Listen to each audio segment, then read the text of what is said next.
Who deserves the most credit for opening or kicking down the last piece of the Overton window to let people talk about Israel? I've been speaking about this for 4 years, and in the beginning, it was extremely taboo. You would accusations of being an anti-Semite were a lot more rampant than they are today.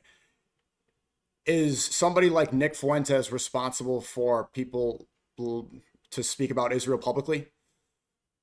Yeah, I mean, for the younger generation, for people who are younger, who are primarily Nick's audience, for sure, he's one of the people who just refused. I mean, because even when people were more willing to do it, Nick was like, Mossad. in front in terms of like what could be said, the way you say it, just how much you confront it. And it's interesting you said anti-Semitism accusations aren't quite as common now. It's not really true. I've been like talking about Israel for a long time, as we talked about, and you always got called an anti-Semite. I'm Jewish, and even though that doesn't matter at all, that in some ways, like you get it more intensively because they feel so betrayed. But it's not that there's less of it now. There might even been more of it now because the Israel lobby finally, for the first time, sees that they're sinking, and the only thing they know how to do is lash out. And the weapon of panic is to call anti-Semitism, is to call you an anti-Semite.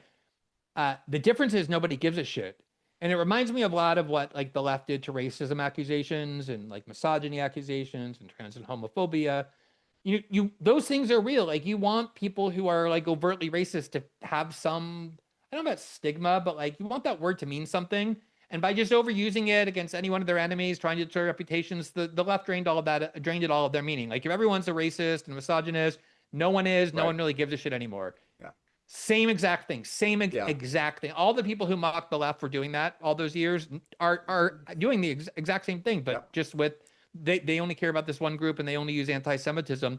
It just no. I mean, I don't You're feel right. I couldn't care less Yeah. when I get called that, and I see like even Piers Morgan this week, some like British Jewish Zionist who's I think he's like worked for the Telegraph, like a big mainstream outlet called Piers Morgan anti-Semitic or feeding anti-Semitism. He was like, "Fuck all of you! You just call anyone who disagreed with you anti-Semite." Nobody in mainstream media would have even dared say that even 3 years ago or 5 years ago. It's such a radically improved climate.